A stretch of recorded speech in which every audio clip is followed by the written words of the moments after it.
जैसे ही विक्रम ने weapon research centre से हथियार चुने, वो तुरंत अपनी टीम के सदस्यों को चुनने के लिए निकल पड़ा। उस समय पहली टीम के लीडर और दूसरी टीम के लीडर पहले ही नौकरी छोड़कर घर जा चुके थे। मोहन की पत्नी गर्भवती थी और करण की मां का कुछ दिन पहले एक्सीडेंट हो गया था। वो छुट्टी लेकर घर चला गया था उनकी देखभाल के लिए। अब मजबूरी में विक्रम को फैसला लेना पड़ा और उसने एक महिला सैनिक और अर्जुन को इस मिशन के लिए चुन लिया। इतना तय होते ही पूरी टीम तुरंत कोकोसिली की ओर निकल पड़ी। इस मिशन में उनके साथ 4 प्रोफेसर भी थे। डॉक्टर दीपक बायोलॉजी एक्सपर्ट, डॉक्टर राकेश पृथ्वी विज्ञान विशेषज्ञ, डॉक्टर अमित इतिहास विशेषज्ञ और आखिरी डॉक्टर शिखा जो फील्ड सर्जरी यानी मिलिट्री डॉक्टर थी। जैसे ही विक्रम ने उन्हें देखा वो चौंक गया और बोला, तुम यहाँ? डॉक्टर शिखा हल्की मुस्कान के साथ बोली। क्या मुझे देखकर हैरानी हुई? विक्रम ने तुरंत कहा, ये मिशन बहुत खतरनाक है, लड़कियों के लिए ये सही जगह नहीं है। तभी एक साथी हंसते हुए बोला, अरे तुम दोनों एक दूसरे को जानते हो क्या? कहीं तुम दोनों? विक्रम थोड़ा हिचकिचाया, हाँ मतलब थोड़ा बहुत। लेकिन डॉक्टर शिखा ने तुरंत बात काट दी, नहीं नहीं बस पहले से जानते हैं। विक्रम ने फिर समझाने की कोशिश की, तुम मत जाओ, ये मिशन तुम्हारे लिए सही नहीं है। लेकिन शिखा ने ठान लिया था, मैं जरूर जाऊंगी, मैं किसी पर बोझ नहीं बनूंगी, अगर भरोसा नहीं है तो इनसे पूछ लो। तभी डॉक्टर अजय बोले, शिखा हमारे प्रोजेक्ट की टॉप परफॉर्मर है, उसकी ट्रेनिंग सबसे बेहतरीन है और सबसे जरूरी वो एक मिलिट्री डॉक्टर है, तुम्हारी टीम को उसकी जरूरत पड़ेगी। ये सब सुनकर विक्रम के पास मानने के अलावा कोई रास्ता नहीं था। उसने कहा, ठीक है। डॉक्टर अजय ने जाते जाते कहा, मैं यहीं तक तुम्हें छोड़ता हूँ, बेस्ट ऑफ लक। ट्रेन के सफर में विक्रम खिड़की के बाहर देख रहा था, लेकिन उसके दिल में एक अजीब सा डर था। वो धीरे से बोला, इस रहस्यमयी जगह में सिर्फ शिकू ही नहीं छिपा है। सामने वाले ने जवाब दिया, तुम्हारी बात पर मुझे यकीन है, लेकिन मैं बस यही चाहता हूँ कि इस बार तुम्हारा सामना सबसे ताकतवर दुश्मन से ही हो, उससे ज्यादा खतरनाक कुछ मत मिलना। कुछ ही देर में पूरी टीम लोकल मिलिट्री द्वारा बनाए गए अस्थायी कैंप में पहुंच गई। अब मिशन शुरू होने से पहले विक्रम ने सभी को अंतिम ब्रीफिंग दी। ये जो पिस्टल है इसके कारतूस डॉक्टर मेहता ने खास मटेरियल से बनाए हैं। हर एक के पास 20 गोलियां होंगी और ये गोलियां किसी भी चीज को छूते ही सीधे आर पार छेद कर देंगी, लेकिन इन्हें सिर्फ इमरजेंसी में ही इस्तेमाल करना। दूसरी गोली है इलेक्ट्रिक बुलेट, ये हाई वोल्टेज करंट छोड़कर दुश्मन को नुकसान पहुंचाती है। हर एक के पास 2 मैगजीन होंगी और ब्लास्ट बुलेट की 3 मैगजीन होंगी। हमारे पास कुल 4 गाड़ियां हैं। एक गाड़ी में 2000 blast bullet, 500 electric bullets, flare gun, signal, grenade और स्मोक बम मौजूद है। कल सुबह हम नो मैंस लैंड में एंट्री करेंगे। अगर किसी को कोई पर्सनल काम है तो आज ही खत्म कर लो, क्योंकि अंदर जाने के बाद मोबाइल नेटवर्क पूरी तरह खत्म हो जाएगा और हम सिर्फ रेडियो से संपर्क करेंगे। सबने एक साथ कहा, सब तैयार है? विक्रम ने गंभीर आवाज में कहा, तो एक काम और कर लो, सब लोग अपना अपना आखिरी खत यानी वसीयत लिख दो। पूरा माहौल एकदम शांत हो गया। तुम सब जानते हो ये मिशन कितना खतरनाक है। मैं पूरी कोशिश करूंगा कि तुम सबको जिंदा वापस लेकर आऊं, लेकिन हमें सबसे बुरे हालात के लिए भी तैयार रहना होगा। ये खत सिर्फ एक सावधानी है, ज्यादा मत सोचो। अब असली मौत का सफर शुरू होने वाला था। अगले दिन सुबह सुबह पूरी रिसर्च टीम ने अपने अपने आखिरी खत लिख लिए थे। विक्रम ने वो सारे खत कमांडर को सौंप दिए और निकलने की तैयारी करने लगा। कमांडर ने गंभीर आवाज में कहा, ध्यान रखना, सुरक्षित रहना, मैं तुम्हारा इंतजार करूंगा, तुम लोग वापस आकर ये खत खुद ले जाना। विक्रम हल्की मुस्कान के साथ बोला, चिंता मत करो, हम सब सही सलामत वापस आएंगे। इतना कहकर पूरी टीम तिब्बत की ओर रवाना हो गई। कमांडर ने जानबूझकर विक्रम और शिखा को एक ही गाड़ी में बैठाया ताकि दोनों के बीच तालमेल बन सके। रास्ते में शिखा ने बाहर देखते हुए पूछा, यहाँ इतनी सारी हड्डियां क्यों पड़ी हैं? विक्रम ने जवाब दिया, यहाँ के जानवर मरने के बाद खुद ही सूख जाते हैं। कुछ को दूसरे जानवर मार देते हैं और उनका मांस खा जाते हैं, बाकी शरीर ऐसे ही सूख जाता है। और कुछ को शिकारी मार देते हैं, जो कीमती चीजें होती हैं वो निकाल लेते हैं और लाश को यहीं छोड़ देते हैं। शिखा गुस्से में बोली, ये लोग कितने निर्दयी होते हैं, सिर्फ पैसों के लिए ऐसा करते हैं। विक्रम ने गंभीर होकर कहा, ये सिर्फ थोड़े पैसे की बात नहीं है, इन चीजों की काली बाजार में कीमत सोच से भी ज्यादा होती है। शिखा ने पूछा, अगर हम ऐसे शिकारियों से टकरा गए तो? विक्रम ने ठंडे लहजे में कहा, उन्हें पता होता है कि ये अपराध कितना बड़ा है, ज्यादातर जानवर संरक्षित होते हैं, पकड़े गए तो सीधी मौत की सजा, इसलिए अगर मिले तो पहले पकड़ने की कोशिश करेंगे और स्थानीय पुलिस के हवाले कर देंगे, लेकिन अगर उन्होंने विरोध किया तो वहीं खत्म कर देंगे। कुछ ही देर में टीम उस जगह पहुंच गई जहां पिछली टीम आखिरी बार देखी गई थी। अर्जुन और रवि ने तुरंत कैंप के आसपास सुरक्षा व्यवस्था लगानी शुरू कर दी, लेकिन इस बार डॉक्टर मेहता ने खास तरह की माइंस दी थी जिन्हें जमीन में दबाने की जरूरत नहीं थी, उन्हें दूर से कंट्रोल किया जा सकता था। सारी तैयारी पूरी होने के बाद टीम प्रोफेसरों को लेकर उस जगह पहुंची जहां पहली बार उस रहस्यमयी जीव का शव मिला था। वहां पहुंचकर सब हैरान रह गए। शिखा बोली, यहाँ हड्डियों का ढेर इतना ज्यादा कैसे हो गया? विक्रम ने भी चारों तरफ देखते हुए कहा, इतनी सारी हड्डियां, ये सब प्राकृतिक नहीं लग रहा। तभी डॉक्टर दीपक बोले, आप लोग क्या सोचते हैं, ये सब अपने आप जमा हो गया है या किसी ने जानबूझकर इकट्ठा किया है? एक साथी बोला, अगर किसी ने किया है तो वो पागल होगा। डॉक्टर दीपक ने कहा, अभी कुछ कहना मुश्किल है, पहले हम इन्हें फैलाकर देखते हैं ये किस किस जानवर की है। उनकी बात सुनकर सभी लोग मिलकर हड्डियों के ढेर को फैलाने लगे। डॉक्टर दीपक ने कुछ बाल उठाकर सबको दिखाए और कहा, ये तिब्बती हिरण के बाल, अगर ये किसी इंसान का काम होता तो ये यहाँ नहीं होते। फिर उन्होंने जमीन पर पड़ी हड्डियों की तरफ इशारा करते हुए कहा, यहाँ याक, तिब्बती हिरण, जंगली जानवर, बाज, हिरण और नेवले की हड्डियां हैं, बाकी कुछ को पहचानना मुश्किल है। ये सब सुनकर सभी के चेहरे पर हैरानी छा गई। डॉक्टर दीपक ने कुछ अनजान हड्डियां उठाकर अपने पास रखी ताकि बाद में उन पर रिसर्च कर सके। इस तरह पिछली टीम के सारे रास्ते की जांच पूरी हो चुकी थी। अब विक्रम ने फैसला लिया कि टीम को आगे बढ़ाकर उस रेगिस्तानी इलाके में ले जाया जाए जहां से दूर एक बर्फीला पहाड़ दिख रहा था। विक्रम ने सबको आदेश दिया, आज हम उसी दिशा में आगे बढ़ेंगे जहां हम पहले कभी नहीं गए। सभी गाड़ियों की स्पीड कम रखो और आज रात हम कैंप नहीं लगाएंगे, सबको गाड़ियों में ही आराम करना होगा, चारों तरफ नजर बनाए रखना। बाकी सभी गाड़ियों से जवाब आया, ठीक है। तभी अचानक एक गोली चलने की आवाज विक्रम के कानों में पड़ी। उसने तुरंत रेडियो पर पूछा, क्या तुम लोगों ने फायर किया? जवाब आया, नहीं। विक्रम ने तुरंत गाड़ी रोक दी और ध्यान से आसपास की आवाजें सुनने लगा। करीब 2 मिनट बाद फिर से गोली चलने की आवाज। जैसे ही टीम कोकोसिली के नो मैंस लैंड में आगे बढ़ रही थी, अचानक एक गोली चलने की आवाज विक्रम के कानों में गूंजी। उसने तुरंत कहा, 11 बजे की दिशा में गोली चली है, सभी लोग तैयार हो जाओ, मेरी गाड़ी के पीछे आओ। पूरा काफिला तेजी से आगे बढ़ा और करीब 2 किलोमीटर जाने के बाद उन्हें जमीन पर बड़ी मात्रा में खून के निशान दिखाई दिए। थोड़ी दूरी पर एक तिब्बती हिरण पड़ा था जिसकी खाल उतारी जा चुकी थी। विक्रम ने आसपास देखते हुए कहा, गोली चलने के बाद ज्यादा से ज्यादा 10 मिनट हुए हैं और इतने कम समय में ये लोग शिकार करके निकल भी गए, इसका मतलब है ये बेहद अनुभवी शिकारी हैं। सोचो इन्होंने कितने जानवर मारे होंगे। फिर उसने गंभीर आवाज में कहा, हमारा असली मिशन शंभाला को ढूंढना है, लेकिन हमारे पास कोई पक्का लोकेशन नहीं है, पूरा इलाका खोजना पड़ेगा, लेकिन अभी यहाँ शिकारियों का होना हमारे लिए खतरा बन सकता है, इसलिए पहले इन्हें खत्म करना जरूरी है। हम इनके टायर के निशान से इन्हें ट्रैक करेंगे। किसी को कोई आपत्ति है? सभी ने एक साथ कहा, नहीं। विक्रम ने आदेश दिया, ठीक है, सब लोग तैयार हो जाओ, हम इनका पीछा करेंगे, चलो। विक्रम ने गाड़ी के निशानों की तरफ इशारा किया और शिखा को तेजी से पीछा करने को कहा। कुछ ही देर में एक एसयूवी उनकी नजर में आ गई। शिकारियों ने भी उन्हें देख लिया और अपनी गाड़ी की स्पीड बढ़ा दी, लेकिन टीम की गाड़ियां खास तौर पर मॉडिफाई की गई थी, उनकी स्पीड और ताकत ज्यादा थी, वो ज्यादा देर तक भाग नहीं सकते थे। तभी शिकारियों में से एक ने बंदूक निकालकर टीम की गाड़ी पर फायरिंग शुरू कर दी। गोलियां बुलेट प्रूफ ग्लास से टकराई, फिर भी शिखा डर के मारे चीख उठी। विक्रम ने तुरंत कहा, कम से कम 2 लोग हैं, पिस्टल में नॉर्मल मैगजीन डालो, सीधे खत्म कर दो। इतना कहकर उसने खुद भी पिस्टल उठाकर उनकी गाड़ी पर फायरिंग शुरू कर दी। अर्जुन और रवि भी खिड़की से बाहर निकलकर उनके टायर पर निशाना साधने लगे। कुछ ही सेकंड में एक शिकारी घायल होकर गिर पड़ा और दूसरा भी गाड़ी से फिसलकर दूर जा गिरा। घायल शिकारी चिल्लाया, मुझे छोड़ दो वरना मैं तुम्हें मार दूंगा। विक्रम गुस्से में बोला, तूने जितने अपराध किए हैं उसके लिए तुझे 10 बार मारना भी कम है, ऊपर से हम पर गोली चला रहा है, खुद ही मरने का रास्ता चुन रहा है। तभी अर्जुन चिल्लाया, टीम लीडर यहाँ कुछ अजीब है, जल्दी आओ। विक्रम तुरंत वहां पहुंचा और देखा कि पास में एक जानवर बंधा बंधा हुआ है। उसने पूछा, ये लोग कुत्ता भी लेकर घूम रहे हैं? अर्जुन बोला, ये कुत्ता नहीं है, ये भेड़िया है। विक्रम हैरान होकर बोला, क्या मजाक कर रहे हो? भेड़िया तो भूरा होता है, ये पूरा सफेद कैसे हो सकता है? तभी डॉक्टर दीपक बोले, भेड़ियों की कई प्रजातियां होती हैं और उनके रंग भी अलग अलग होते हैं। भूरा सबसे आम है, लेकिन काला, सफेद, स्लेटी, रेत जैसा रंग भी होता है। विक्रम ने कहा, सीधे मुद्दे पर आओ। डॉक्टर दीपक ने गंभीर होकर कहा, अजीब बात यह है कि इस इलाके में सफेद भेड़िया नहीं होना चाहिए। ये प्रजाति आमतौर पर आर्कटिक में पाई जाती है और ये शिकारी इतनी दूर जाकर इसे पकड़कर नहीं लाए होंगे। फिर उन्होंने ध्यान से देखते हुए कहा, और सबसे हैरानी की बात, इसके माथे के बीच में देखो। सभी की नजरें उस भेड़िए के माथे पर टिक गई। वहां एक अजीब सी नीली आग जैसी फर की लकीर थी। तभी अचानक एक और गोली चलने की आवाज गूंजी और विक्रम ने बिना समय गंवाए तुरंत अपनी बंदूक उठाकर उसी दिशा में निशाना साध लिया। तभी पता चला कि गोली शिखा ने चलाई थी। सबकी नजरें उस दिशा में गईं जहां उसने फायर किया था और देखा कि एक शिकारी पहले ही मारा जा चुका था। उसके हाथ में एक खुद से मॉडिफाई किया हुआ छोटा शॉटगन था। विक्रम तुरंत समझ गया कि शिखा ने अचानक गोली क्यों चलाई। एक पल के लिए वो शांत हो गया। उसकी आंखों में हल्का सा दर्द झलक गया। उसने धीमी आवाज में पूछा, तुम लोग ध्यान कैसे नहीं रख पाए? रवि ने सिर झुका लिया। असल में जब अभी प्रोफेसर दीपक ने आवाज लगाई तो वो भी बाकी सबके साथ देखने चला गया और जिस शिकारी को उसने पकड़ा हुआ था उसे नजरअंदाज कर दिया। विक्रम ने सख्त लहजे में कहा, अगली बार ऐसी गलती मत करना। तभी शिखा अचानक घबरा गई। ये पहली बार था जब उसने किसी को गोली मारकर खत्म किया था। वो अंदर से हिल चुकी थी, वो खुद को संभाल नहीं पा रही थी। विक्रम ने बिना कुछ कहे उसे थाम लिया। करीब 5 मिनट तक वो ऐसे ही खामोश खड़ी रही। फिर अचानक उसे एहसास हुआ कि वो विक्रम की बाहों में है। वो तुरंत पीछे हट गई। बाकी लोग भी ऐसे दिखाने लगे जैसे उन्होंने कुछ देखा ही नहीं। सबको पता था ये मजाक का वक्त नहीं है। तभी विक्रम बोला, प्रोफेसर दीपक आप आगे बताइए। प्रोफेसर दीपक ने उस सफेद भेड़िए को देखते हुए कहा, ये भेड़िया सामान्य नहीं है, ये आर्कटिक वुल्फ जैसा बिल्कुल नहीं दिखता और मैंने कभी किसी आर्कटिक वुल्फ के माथे पर ऐसा निशान नहीं देखा। आखिर ये किस प्रजाति का है? विक्रम ने कहा, शिखा, प्रोफेसर दीपक के साथ मिलकर इसे चेक करो। अगर घायल नहीं है तो इसे हमारी गाड़ी में ले आओ। शाम हो रही है, हमें जल्दी एक सुरक्षित जगह ढूंढकर कैंप लगाना होगा। शिखा और प्रोफेसर दीपक तुरंत उस छोटे सफेद भेड़िए की जांच करने लगे। बाकी टीम के लोग शिकारियों की गाड़ी की तलाशी लेने लगे। वहां से उन्हें कई बंदूकें मिली, कुछ AK-47 की गोलियां और अलग अलग जानवरों की करीब दर्जन भर खाले। तभी अचानक रेडियो से आवाज आई, अरे ओ 7-8 तुम दोनों मर गए क्या? वापस आओ। ये सुनकर पूरी टीम चौंक गई। मतलब इनके और भी साथी हैं। विक्रम ने तुरंत अर्जुन को इशारा किया कि वो उनकी गाड़ी से रेडियो निकालकर अपनी गाड़ी में लगा ले, लेकिन उसने उस कॉल का कोई जवाब नहीं दिया। विक्रम जानता था कि अगर जवाब दिया तो बाकी शिकारी यहां तक पहुंच सकते हैं और रात में लड़ाई करना सही नहीं होगा। इसलिए उसने तुरंत वहां से निकलने का फैसला किया। कुछ ही देर में उन्हें एक सही जगह मिल गई जहां उन्होंने टेंट लगाने की तैयारी शुरू कर दी। विक्रम ने हमेशा की तरह सबको काम बांट दिया। अर्जुन और रवि को बाहर सुरक्षा के लिए तैनात किया गया। सब कुछ तैयार होने के बाद सभी की नजरें उस छोटे सफेद भेड़िए पर टिक गई। तभी उसने धीरे धीरे अपनी आंखें खोली। उसकी आंखें बेहद चमकीली थी, जैसे उनमें खुद रोशनी हो। आमतौर पर आर्कटिक भेड़ियों की आंखें पीली या एम्बर रंग की होती हैं, जबकि बाकी भेड़ियों की आंखें नीले से पीले रंग में बदलती रहती हैं। लेकिन ये भेड़िया अलग था। इसकी आंखें गहरी नीली थी और चाहे आगे चलकर इनका रंग बदले या नहीं, ये साफ था कि ये आर्कटिक वुल्फ नहीं है, ये एक अलग ही प्रजाति है। प्रोफेसर दीपक अभी अपनी बात पूरी भी नहीं कर पाए थे कि वो छोटा भेड़िया अचानक आवाज करने लगा। शिखा ने तुरंत कहा, जो भी हो पहले ये बताओ ये भूखा तो नहीं है? सब एक दूसरे की तरफ देखने लगे। किसी को समझ नहीं आ रहा था कि वो भूखा है या नहीं। तभी शिखा ने एक डिब्बा निकालकर उसके सामने रखा। जैसे ही उसने डिब्बा आगे बढ़ाया, बाहर से अचानक एक भेड़िए की डरावनी हुआ की आवाज गूंजी। ये सुनकर सबके होश उड़ गए। विक्रम ने तुरंत कहा, खतरा है, कहीं ये आवाज इस छोटे भेड़िए की पुकार से तो नहीं आई। ऊपर से आदेश मिला कि जैसे ही टीम शिकारियों की गाड़ी से उस छोटे सफेद भेड़िए को लेकर वापस आई, टेंट के बाहर से लगातार भेड़ियों की हुआ की आवाज आने लगी। विक्रम तुरंत समझ गया, खतरा है, कहीं ये उसी छोटे भेड़िए की आवाज से तो नहीं आई। प्रोफेसर दीपक ने कहा, संभावना है। विक्रम के कुछ कहने से पहले ही सभी ने अपने अपने हथियार उठा लिए। अर्जुन ने तुरंत मॉनिटर उठाकर आसपास का इलाका देखना शुरू कर दिया। तभी छोटा सफेद भेड़िया भी उत्साहित होकर जोर जोर से आवाज करने लगा। प्रोफेसर दीपक को डर हुआ कि ये पूरे झुंड को यहाँ बुला देगा, इसलिए उन्होंने तुरंत ट्रैंक्विलाइजर गन उठाकर उसकी तरफ निशाना साधा और बोले, अरे छोटे शांत हो जाओ, पहले खाना खाओ, उसके बाद अपने साथियों के पास जाना। हैरानी की बात ये थी कि वो छोटा भेड़िया जैसे उनकी बात समझ गया। उसने 2 बार हल्की आवाज निकाली और फिर शांत होकर आसपास देखने लगा। विक्रम ने थोड़ा हैरान होकर पूछा, डॉक्टर दीपक, क्या भेड़िए इंसानों की भाषा समझ सकते हैं? प्रोफेसर दीपक ने कहा, मैं कोई भगवान नहीं हूँ, ये निश्चित नहीं कह सकता। अगर कोई जानवर बचपन से इंसानों के बीच पला हो तो शायद कुछ समझ सके, लेकिन ये तो अभी अभी मिला है, इसे समझना मुश्किल है। विक्रम ने हल्का सा मुस्कुराकर कहा, मतलब आपने कुछ भी क्लियर नहीं बताया। प्रोफेसर दीपक ने गंभीर होकर कहा, वैज्ञानिक रूप से इसका कोई साफ जवाब नहीं है, बस इतना कह सकते हैं कि शायद शिखा और इस भेड़िए के बीच कोई खास कनेक्शन है। तभी विक्रम को अचानक कुछ याद आया। उसने कहा, कुछ साल पहले जब मैं एक रेस्क्यू मिशन पर था, तब मैंने एक खोई हुई टीम के कैंप के पास भेड़ियों के झुंड के निशान देखे थे। क्या ये संभव है कि वही झुंड आज भी यहाँ हो? प्रोफेसर दीपक ने सिर हिलाते हुए कहा, संभावना कम है। अगर वो झुंड था भी तो अब तक खत्म हो चुका होगा, या फिर ये उनके वंशज हो सकते हैं। जंगल में भेड़ियों की उम्र बहुत कम होती है, आमतौर पर 1 से 2 साल। सिर्फ अल्फा वुल्फ 6 से 9 साल तक जीते हैं। ये सुनकर सब चौंक गए। विक्रम बोला, इतनी कम उम्र? प्रोफेसर दीपक ने कहा, मैं तो अच्छा अनुमान बता रहा हूँ। अगर हालात खराब हो तो कई भेड़िए 1 साल भी नहीं जी पाते। तभी छोटा भेड़िया खाना खत्म करते ही फिर से जोर जोर से चिल्लाने लगा। अर्जुन ने कहा, ये तो खाते ही फिर शुरू हो गया, क्या इसे बेहोश कर दें? विक्रम थोड़ा उलझन में पड़ गया, क्योंकि शिखा इस भेड़िए से लगाव दिखा रही थी। वो कोई गलत फैसला नहीं लेना चाहता था। तभी विक्रम ने वॉकी टॉकी उठाकर हेडक्वार्टर से संपर्क किया। सर, आज हमें शिकारियों का एक ग्रुप मिला। हमने उनकी बातचीत से कंफर्म किया कि ये एक गैंग है। हमने उनके 2 लोगों को खत्म किया है, लेकिन बाकी का लोकेशन अभी पता नहीं है। और हमने एक छोटा भेड़िया भी बचाया है। अब समझ नहीं आ रहा इसे साथ ले जाए या यहीं छोड़ दे। उधर से आवाज आई, तुम लोग ठीक हो ना? किसी को चोट तो नहीं आई? विक्रम ने जवाब दिया, नहीं सर, सब सुरक्षित है, लेकिन ये लोग खतरनाक हैं। जैसे ही हमने पीछा किया, इन्होंने सीधे फायरिंग शुरू कर दी। अगर हमारी गाड़ी बुलेट प्रूफ ना होती तो कोई भी घायल हो सकता था। उधर से गुस्से भरी आवाज आई, इन अपराधियों को तुम मत संभालो, उनका लोकेशन मिलते ही बताओ, मैं कल एक टीम भेजकर उन्हें खत्म करवा दूंगा। विक्रम ने तुरंत कहा, नहीं सर, यहाँ का माहौल अलग है, ज्यादा लोग होने से फायदा नहीं होगा। आपको याद है जब मैं पहली बार यहाँ आया था, हम सबको खास दवा दी गई थी, तभी हम ऊंचाई की समस्या से बच पाए थे। अगर ज्यादा लोग आए तो वो खुद खतरे में पड़ जाएंगे और हमें नहीं पता उनके पास कितने लोग और कितने हथियार। थोड़ी देर चुप रहने के बाद विक्रम बोला, हमारा अनुमान है कि उनकी संख्या कम से कम 8 है, क्योंकि बातचीत में उन्होंने मारे गए दोनों को 7 और 8 कहा। फिर उसने शांत होकर कहा, लेकिन चिंता मत कीजिए, हमारी टीम के सभी सदस्य मिलिट्री ट्रेनिंग ले चुके हैं। उधर से जवाब आया, तुम सही कह रहे हो, मुझे तुम पर भरोसा है। उधर से आदेश आया, किसी भी हालत में दुश्मन को हल्के में मत लेना, और जहां तक उस भेड़िए की बात है उसका फैसला तुम लोग खुद करो। विक्रम जानता था कि उसे उस छोटे भेड़िए की पूरी जानकारी ऊपर तक देनी चाहिए थी। अगर वो ऐसा करता तो साफ आदेश आता कि उसे तुरंत वापस लाया जाए, लेकिन उसने ये फैसला पूरी टीम पर छोड़ दिया। इसके बाद विक्रम ने तुरंत टीम मीटिंग बुलाई। उधर प्रोफेसर दीपक ने एहतियात के तौर पर छोटे भेड़िए को बेहोश कर दिया ताकि उसकी आवाज से फिर से भेड़ियों का झुंड न आ जाए। जैसे उम्मीद थी, डॉक्टर सीमा ने इसका विरोध किया। उसने कहा, इसे वापस ले जाना गलत है, ये इस जमीन का हिस्सा है, इसे इसके झुंड के पास छोड़ देना चाहिए। लेकिन प्रोफेसर दीपक बोले, नहीं, इसे साथ ले जाना जरूरी है, ये एक अनजान प्रजाति है, ऐसा मौका बार बार नहीं मिलता। दोनों के बीच बहस चल ही रही थी कि अचानक बाहर से चारों तरफ भेड़ियों की डरावनी आवाजें गूंजने लगी। अर्जुन ने तुरंत रेडियो पर कहा, क्या हमारे आसपास पहले से कोई झुंड था? जवाब आया, अभी तक तो नहीं, लेकिन रुको, अब दिख रहा है, हम चारों तरफ से घिर चुके हैं। अर्जुन ने कहा, अगर ये माइनफील्ड में आएंगे तो हमें ज्यादा चिंता नहीं करनी चाहिए। विक्रम बोला, मैं खुद जाकर देखता हूँ और बाकी सभी उसके पीछे बाहर निकल आए। बाहर का नजारा देखकर सबके होश उड़ गए। दूर दूर तक सैकड़ों आंखें चमक रही थी। एक बहुत बड़ा भेड़ियों का झुंड धीरे धीरे उनकी तरफ बढ़ रहा था। विक्रम ने गंभीर होकर कहा, आमतौर पर एक झुंड में 7 से 30 भेड़िए होते हैं, लेकिन यहाँ तो कम से कम 60। हैरानी की बात यह थी कि वो धीरे धीरे आ रहे थे, जैसे हमला करने का इरादा नहीं। विक्रम ने तुरंत आदेश दिया, माइनफील्ड बंद कर दो। अगर हमला हुआ तो हम अपने हथियारों से संभाल लेंगे। बेवजह इतने जानवरों की जान नहीं जानी चाहिए। कुछ ही देर में पूरा झुंड उनके सामने आकर रुक गया। तभी एक बड़ा सा भेड़िया, शायद उनका लीडर, आसमान की तरफ देखकर जोर से हुआ हुआ करने लगा। उसी आवाज से टेंट के अंदर बेहोश पड़ा छोटा भेड़िया भी होश में आ गया। उसकी नीली आंखें चमक उठी। प्रोफेसर दीपक ने हैरानी से कहा, इसकी आंखें और उस लीडर की आंखें दोनों एक जैसी। इसका मतलब ये उसी झुंड का हिस्सा है। शायद वो उसका बच्चा है। विक्रम ने कहा, ये तो साफ दिख रहा है जैसे एक ही सांचे में ढले हो। फिर उसने पूछा, क्या ये अपने बच्चे को लेने आए हैं? अगर हम इसे छोड़ दें तो शायद ये हमला नहीं करेंगे। प्रोफेसर दीपक बोले, पक्का नहीं कह सकता, लेकिन इतना तय है कि छोटे भेड़िए की आवाज ने इन्हें यहाँ बुलाया है। और सबसे अजीब बात यह है कि सामान्य हालात में ये झुंड हम पर हमला कर देता, लेकिन अभी ये ऐसे खड़े हैं जैसे हमसे बातचीत कर रहे हो। तभी वो बड़ा भेड़िया धीरे धीरे शिखा की तरफ बढ़ने लगा। विक्रम ने तुरंत चेतावनी देने के लिए हवा में गोली चलाई और पूरा झुंड एकदम सतर्क होकर हमला करने की मुद्रा में आ गया। विक्रम ने तुरंत कहा, प्रोफेसर दीपक, मैं जानता हूं आप इसे साथ ले जाना चाहते हैं, लेकिन अभी की स्थिति देखकर लगता है हमें इसे छोड़ देना चाहिए। अगर ये हमला करते हैं तो हम बच जाएंगे, लेकिन ये सारे भेड़िए मारे जाएंगे और मुझे नहीं लगता ये हम पर हमला करना चाहते हैं। आप क्या कहते हैं? प्रोफेसर दीपक ने गहरी सांस लेकर कहा, ठीक है, इसे छोड़ देते हैं। मैं भी इतने जानवरों को मरते नहीं देखना चाहता। जैसे ही सबने सहमति दी, शिखा ने छोटे भेड़िए को अपनी बाहों में उठाया और धीरे धीरे आगे बढ़ी। विक्रम ने उसे रोकते हुए कहा, शिखा, सावधान रहना, ज्यादा पास मत जाना। शिखा ने शांत होकर कहा, ये मुझे नुकसान नहीं पहुंचाएंगे, मुझे ऐसा महसूस हो रहा है। इतना कहकर उसने छोटे भेड़िए को जमीन पर रख दिया। छोटा भेड़िया धीरे धीरे चलते हुए उस बड़े भेड़िए के पास गया। उसने 2 बार हल्की आवाज निकाली और फिर वो बड़ा भेड़िया उसे लेकर पूरे झुंड के साथ धीरे धीरे वहां से चला गया। करीब 5 मिनट बाद जब झुंड पूरी तरह दूर चला गया तो सबने राहत की सांस ली और वापस टेंट की तरफ लौटने लगे। तभी अचानक एक जोरदार गोली चलने की आवाज गूंजी। अर्जुन ने तुरंत मॉनिटर की तरफ देखा और बोला, उधर क्या हो रहा है? विक्रम ने पूछा। रिपोर्ट दो, अर्जुन बोला। सर, 4 गाड़ियां हमारी तरफ तेजी से आ रही हैं। लगता है ये वही शिकारी हैं। शायद भेड़ियों की आवाज और गोली की आवाज सुनकर यहाँ आ गए। विक्रम ने तुरंत आदेश दिया, सभी लोग तैयार हो जाओ, छुपकर पोजीशन लो, जल्दी। कुछ ही देर में शिकारी उस अस्थायी कैंप तक पहुंच गए। उधर टीम ने अपनी गाड़ियों को आगे लगाकर एक मजबूत बैरियर बना लिया। विक्रम ने ऊंची आवाज में कहा, हम सरकारी वैज्ञानिक टीम हैं, तुरंत यहाँ से निकल जाओ। लेकिन उसकी बात पूरी होने से पहले ही गोलियों की बौछार शुरू हो गई। विक्रम चिल्लाया, सभी लोग कवर लो, कंफर्म है ये शिकारी हैं, फायर करो। तभी अचानक फिर से भेड़ियों की जोरदार हुआ गूंजी और उसके तुरंत बाद शिकारियों की दर्दनाक चीखें सुनाई देने लगी। विक्रम ने साइड में देखा तो पाया कि भेड़ियों का झुंड शिकारियों पर टूट पड़ा था। उसी वक्त शिखा के पीछे से एक भेड़िया चुपचाप उसकी तरफ बढ़ रहा था। विक्रम ने तुरंत बंदूक उठाई और उसे मारने ही वाला था कि तभी एक सफेद परछाई बिजली की तरह आई। वो छोटा सफेद भेड़िया था। उसने उस बड़े भेड़िए को इतनी जोर से टक्कर मारी कि वो दूर जा गिरा। वो बड़ा भेड़िया गुस्से में अपने नुकीले दांत दिखाते हुए छोटे भेड़िए पर झपटने ही वाला था कि तभी झुंड का असली लीडर, वो सफेद भेड़िया राजा, बिजली की तेजी से आया और उसने उस हमलावर भेड़िए की गर्दन दबोच ली। उसने इतनी ताकत से काटा कि वो भेड़िया वहीं मर गया। कुछ सेकंड बाद उसने उसे छोड़ दिया। उधर दूसरी तरफ भेड़ियों और शिकारियों की लड़ाई भी खत्म हो चुकी थी। पूरा मैदान खामोश हो गया। भेड़िया राजा ने छोटे भेड़िए की तरफ देखा। छोटे भेड़िए ने 2 बार हल्की आवाज निकाली और फिर उसके साथ चल पड़ा। अगले दिन सुबह जब टीम ने पूरा इलाका देखा तो सब हैरान रह गए। ये शिकारी कोई आम लोग नहीं थे। उनकी गाड़ियों में आरपीजी जैसे भारी हथियार मिले। अगर पिछली रात भेड़ियों ने हमला ना किया होता और ये हथियार इस्तेमाल हो जाते तो टीम का बचना लगभग नामुमकिन था। गिनती करने पर पता चला कि कुल 12 शिकारी मारे गए थे और 32 भेड़ियों की लाशें भी पड़ी थी, जिनमें से 31 को गोलियों से मारा गया था और सिर्फ एक को भेड़िया राजा ने खुद मार गिराया था। विक्रम ने हल्की मुस्कान के साथ कहा, डॉक्टर दीपक, आपको इस घटना पर एक रिसर्च पेपर जरूर लिखना चाहिए कि कैसे भेड़ियों ने हमारी जान बचाई। ये दुनिया को हिला देगा। प्रोफेसर दीपक ने शांत स्वर में कहा। शायद सब कुछ समेटने के बाद विक्रम ने टीम को आगे बढ़ने का आदेश दिया। वो अपने तय रास्ते पर बर्फीले पहाड़ की तरफ बढ़ने लगे। चलते चलते शिखा ने धीरे से पूछा, क्या तुम्हें किस्मत पर भरोसा है? विक्रम ने पूछा, क्या मतलब? तुम उस छोटे भेड़िए की बात कर रही हो? शिखा मुस्कुराई। हाँ, जब मैंने उसे पहली बार देखा मुझे लगा जैसे कोई अपना हो, जैसे हम पहले से जुड़े हो। विक्रम हल्का हंसते हुए बोला, किस्मत तो लोग अपने जीवन साथी के लिए बोलते हैं, तुमने तो उसे भेड़िए पर लगा दिया। शिखा ने मुस्कुराकर कहा, ऐसा नहीं है, तुम्हें देखकर भी थोड़ा सा वैसा ही लगा था। विक्रम चौंक गया। क्या कहा? एक बार फिर से बोलो। शिखा कुछ कहती उससे पहले ही अर्जुन चिल्लाया, आगे देखो वो क्या है? विक्रम ने तुरंत दूरबीन उठाई और देखा, फिर जोर से बोला, 3 बजे की दिशा में कुछ नजर आया है। सभी लोग इलेक्ट्रिक बुलेट मैगजीन लगाओ, हथियार चेक करो, किसी भी वक्त लड़ाई शुरू हो सकती है, मेरे पीछे आओ। विक्रम ने दूर भागते हुए उस जीव को देखते हुए कहा, पहले जो ये प्राणी मिला था उसकी ताकत बहुत ज्यादा थी और वो बेहद क्रूर भी था। जैसे ही उसे शिकार दिखता था वो बिना रुके उसका पीछा करता था, लेकिन अभी ऐसा लग रहा है कि वो खुद किसी चीज से भाग रहा है। आगे ऐसा क्या है जो उसे डरा रहा है? इसी तरह पूरी टीम उसका पीछा करती रही। लगभग 1 घंटे तक वो एक पत्थरों के घेरे जैसे इलाके से गुजरे और अचानक वो प्राणी सबकी आंखों के सामने गायब हो गया। सब लोग तुरंत गाड़ियों से उतरकर चारों तरफ देखने लगे, लेकिन जमीन पर उसके दौड़ने के कोई निशान नहीं थे। ये देखकर सभी हैरान रह गए। विक्रम ने कहा, ये बहुत अजीब है, इतना बड़ा जीव जिसका वजन कम से कम 3500 किलो होगा, इतनी तेजी से भागे और कोई निशान भी ना छोड़े, ये नामुमकिन है। जब तक कि अर्जुन ने बात काटते हुए कहा, जब तक कि वो उड़ नहीं सकता। विक्रम ने सिर हिलाते हुए कहा, लेकिन अब तक जो हमने देखा है उसके मुताबिक वो उड़ नहीं सकता, ज्यादा से ज्यादा ऊंची छलांग लगा सकता है। तभी रवि ने कहा, सर क्या ऐसा हो सकता है कि वो जमीन के अंदर चला गया हो? सब उसकी तरफ देखने लगे। विक्रम ने हल्की मुस्कान के साथ कहा, तुमने शेरलॉक होम्स की वो लाइन सुनी है, जब तुम सभी नामुमकिन संभावनाओं को हटा देते हो तो जो बचता है चाहे कितना भी अजीब क्यों ना हो वही सच होता है। अर्जुन ने सिर खुजाते हुए कहा, आपकी बात का जवाब तो नहीं है, क्योंकि अभी यही एक संभावना लग रही है, लेकिन ये जमीन इतनी सख्त है कि यकीन करना मुश्किल है। तभी अचानक जोरदार धमाका हुआ और जमीन में एक विशाल गड्ढा बन गया। टीम की आखिरी गाड़ी सीधे उसमें धंस गई। विक्रम ने तुरंत चिल्लाकर कहा, अर्जुन दूसरी गाड़ी लाओ और उसे खींचो। अर्जुन ने पूरी ताकत से गाड़ी खींचने की कोशिश की, लेकिन वो गड्ढा जैसे जिंदा हो गाड़ी को अंदर खींचता जा रहा था। अर्जुन ने एक्सीलेटर पूरी तरह दबा दिया, लेकिन गाड़ी बाहर नहीं निकल पाई। विक्रम ने खतरा समझते हुए तुरंत रस्सी कटवा दी। कुछ ही सेकंड में पूरी गाड़ी जमीन के अंदर समा गई और उसके बाद जमीन फिर से सामान्य हो गई, जैसे वहां कभी कुछ हुआ ही ना हो। रवि ने ये सब अपने कैमरे में रिकॉर्ड कर लिया। अर्जुन हैरानी में बोला, ये कैसे हो सकता है? जमीन इतनी सख्त है फिर भी गाड़ी ऐसे अंदर चली गई। विक्रम ने गंभीर होकर कहा, अभी सवालों का जवाब ढूंढने का समय नहीं है, पहले यहाँ से निकलते हैं वरना बाकी गाड़ियां भी खतरे में पड़ सकती हैं। इसके बाद पूरी टीम तुरंत वहां से निकल गई और बर्फीले पहाड़ की तरफ बढ़ने लगी। धीरे धीरे रात हो गई। उन्होंने एक बर्फीली ढलान पर टेंट लगाया और सबने अपने अपने काम संभाल लिए। उसी दौरान शिखा ने धीरे से पूछा, क्या तुम उस छोटे भेड़िए के बारे में सोच रहे हो? विक्रम ने हल्की मुस्कान के साथ कहा, हाँ। क्या तुम्हें लगता है हम उससे फिर मिलेंगे? शिखा ने आसमान की तरफ देखते हुए कहा, अगर किस्मत ने चाहा तो जरूर। मुझे लगता है हमारी कहानी अभी खत्म नहीं हुई। तभी अर्जुन एक डिवाइस लेकर आया और बोला, सर जरा इसे देखिए। विक्रम ने स्क्रीन की तरफ देखा और बोला, ये वही प्राणी हो सकता है जिसे हम आज पीछा कर रहे थे, शायद वो भी उसी गड्ढे में फंस गया। फिर उसने कहा, तुम पहले इसकी रिपोर्ट हेडक्वार्टर को भेजो, कल देखते हैं उनका क्या आदेश आता है। अगली सुबह विक्रम ने सबको इकट्ठा करके कहा, आज हम मिशन आगे बढ़ाएंगे। ये ग्लेशियर इलाका बहुत खतरनाक है। रवि और प्रोफेसर दीपक यहीं कैंप में रहेंगे, बाकी लोग मेरे साथ पैदल पहाड़ की तरफ चलेंगे और सुराग ढूंढेंगे। तभी अर्जुन बोला, सर मुझे भी साथ ले चलिए। विक्रम ने मना करते हुए कहा, नहीं, वहां का माहौल बहुत खराब है और अभी बर्फबारी भी हो रही है, तुम्हारा यहाँ रहना ज्यादा जरूरी है। फिर उसने थोड़ा सोचकर कहा, हालांकि तुम सबने मिलिट्री ट्रेनिंग ली है, लेकिन तुम्हें यहाँ अकेला छोड़ना भी सही नहीं है। कुछ पल सोचने के बाद उसने कहा, ठीक है, लेकिन सावधान रहना। इसके बाद विक्रम और उसकी टीम बर्फीले पहाड़ की तरफ आगे बढ़ गई।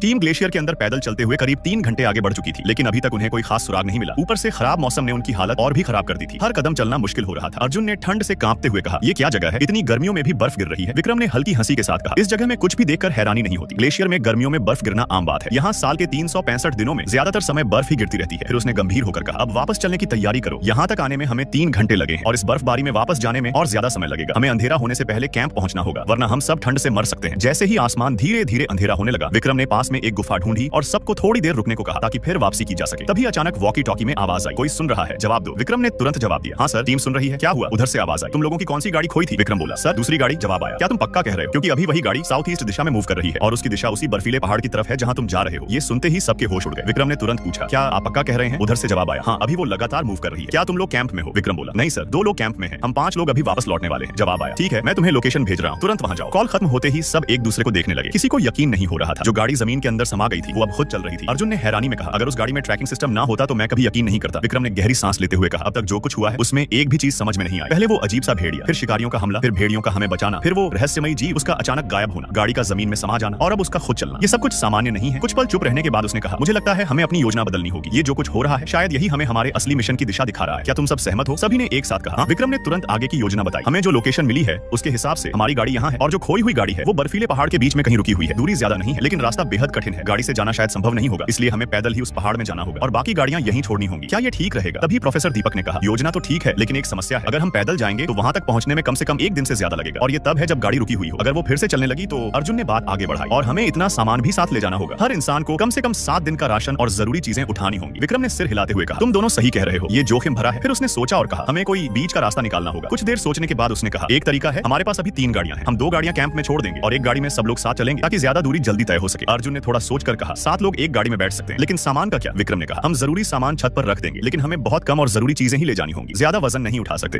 कल तुम गाड़ी को मॉडिफाई करने की जिम्मेदारी संभालना, जितना जरूरी सामान है सब साथ रखना और गोला बारूद को आधा कर देना। साथ ही कैंप में जो गाड़ियां रहेंगी उनमें भी हमारे वापस आने के लिए पर्याप्त सामान होना चाहिए। ली बिंग, तुम कैंप के आसपास की सुरक्षा मजबूत करो। जब हम वापस आएंगे तो उन 2 गाड़ियों की जरूरत नहीं पड़ेगी। प्रोफेसर दू, आप अपने कैमरा और बाकी उपकरण तैयार रखिए। हर चीज का सही रिकॉर्ड होना चाहिए ताकि रिसर्च के लिए पूरा डेटा मिल सके। शियू, तुम जरूरी दवाइयों को व्यवस्थित कर लो। प्रोफेसर ली और प्रोफेसर झाई, आप दोनों कल मेरे साथ पहले निकलोगे। हम रास्ता चेक करेंगे कि कौन सा रास्ता गाड़ी के लिए सही रहेगा। अगले दिन सुबह होते ही वांगपान, प्रोफेसर ली और प्रोफेसर झाई के साथ बर्फीले पहाड़ की ओर पैदल निकल पड़ा। करीब 1 घंटे चलने के बाद अचानक दूर से भेड़िए की आवाज सुनाई दी। अर्जुन ने चौंक कर कहा, यहाँ भेड़िए की आवाज? विक्रम ने ध्यान से सुनते हुए कहा, रुको, तुम्हें नहीं लगता ये आवाज जानी पहचानी है? अर्जुन ने हैरानी से कहा, कहीं ये वही छोटा सफेद भेड़िया तो नहीं? विक्रम ने सामने की ढलान की ओर इशारा करते हुए कहा, आवाज उधर से आ रही है, चलो जाकर देखते हैं। जैसे ही वे लोग बर्फीली ढलान पर पहुंचे उन्होंने देखा कि छोटा सफेद भेड़िया वहीं पड़ा है और उसके पैर में गहरी चोट लगी हुई है। विक्रम ने चिंता से कहा, ये छोटा भेड़िया तो अपने झुंड के साथ होना चाहिए था, ये यहाँ अकेला कैसे और घायल कैसे हो गया? तभी छोटे भेड़िए ने वांगपान को देखा, हल्की सी आवाज निकाली और तुरंत बेहोश हो गया। अर्जुन घबराकर बोला, ये मर तो नहीं गया? विक्रम ने जांच करते हुए कहा, नहीं, अभी जिंदा है लेकिन हालत काफी खराब है। प्रोफेसर ली, हमारी लोकेशन तुरंत कैंप में भेजो और ली बिंग को कहो कि शियू को लेकर यहाँ आए। ठीक है। कुछ ही देर में कैंप तक संदेश पहुंच गया। शियू को जैसे ही पता चला कि छोटा भेड़िया घायल है, वह बिना एक पल रुके भागते हुए वहां पहुंची। जैसे ही उसने उसके घाव को देखा उसे कुछ अजीब लगा। उसने शक जताया कि शायद यह चोट किसी रेडिएशन से प्रभावित है। ये सुनते ही सब लोग चौंक गए। विक्रम ने तुरंत कहा, ली बिंग, जल्दी गाड़ी से रेडिएशन डिटेक्टर लेकर आओ। ली बिंग ने पहले सबकी जांच की लेकिन किसी में भी रेडिएशन नहीं पाया गया। फिर उसने कहा, जिस चीज ने इसे घायल किया है शायद उसी में रेडिएशन है, लेकिन ये आसपास के लोगों को प्रभावित नहीं कर रहा। इसका सही कारण अभी समझ नहीं आ रहा। जब यह तय हो गया कि छोटे भेड़िए का रेडिएशन बाकी लोगों के लिए खतरनाक नहीं है तो सब उसे कैंप में वापस ले आए और उसका इलाज शुरू किया। अगले दिन छोटा भेड़िया होश में आया और जागते ही खाने पर टूट पड़ा। अर्जुन मुस्कुराकर बोला, अब ये खा रहा है, मतलब हालत ज्यादा खराब नहीं है। लेकिन शियू ने गंभीर होकर कहा, घाव में जो रेडिएशन है उसे मैं ठीक नहीं कर सकती, इससे घाव भरने में दिक्कत होगी और अगर रेडिएशन अंदर तक फैल गया तो इसके अंगों को भी नुकसान हो सकता है। तभी वांगपान को कुछ याद आया। उसने कहा, डॉक्टर दा ने मुझे बताया था उनकी जो ल्यूग्वांग चाकू है उससे लगे घाव में भी रेडिएशन होता है, क्या तुम उनकी बनाई दवा ट्राई कर सकती हो? शियू को भी तुरंत याद आया। उसने दवा निकाली और छोटे भेड़िए को खिला दी। फिर उसने दोबारा रेडिएशन टेस्ट किया। इस बार रेडिएशन काफी कम हो चुका था। ये देखकर सबके चेहरे पर खुशी छा गई। अर्जुन खुशी से बोला, बहुत बढ़िया, अब ये ठीक हो जाएगा। फिर हंसते हुए बोला, हम इसे हमेशा छोटा कह रहे हैं, थोड़ा अजीब लग रहा है, क्यों ना इसका कोई नाम रख दें? विक्रम ने मुस्कुराते हुए कहा, ठीक है, क्या नाम रखें? अर्जुन बोला, मैं इसे स्नोबॉल बुलाऊंगा, कैसा है? सबने एक साथ कहा, हाँ बढ़िया है। विक्रम ने फैसला लेते हुए कहा, ठीक है, अब से इसका नाम स्नोबॉल होगा। फिर उसने आगे कहा, कल हम एक दिन आराम करेंगे ताकि स्नोबॉल भी पूरी तरह ठीक हो सके। मैं, प्रोफेसर झाई और प्रोफेसर ली एक गाड़ी लेकर आगे रास्ता देखने जाएंगे। बाकी लोग कैंप में रहकर स्नोबॉल का ध्यान रखेंगे। अगर वो हुआ करता है तो करने देना, अगर भेड़ियों का झुंड उसे लेने आता है तो उसे जाने देना, और अगर कल तक कोई भेड़िया उसे लेने नहीं आता तो फिर हमें इसे अपने साथ ही आगे ले जाना पड़ेगा।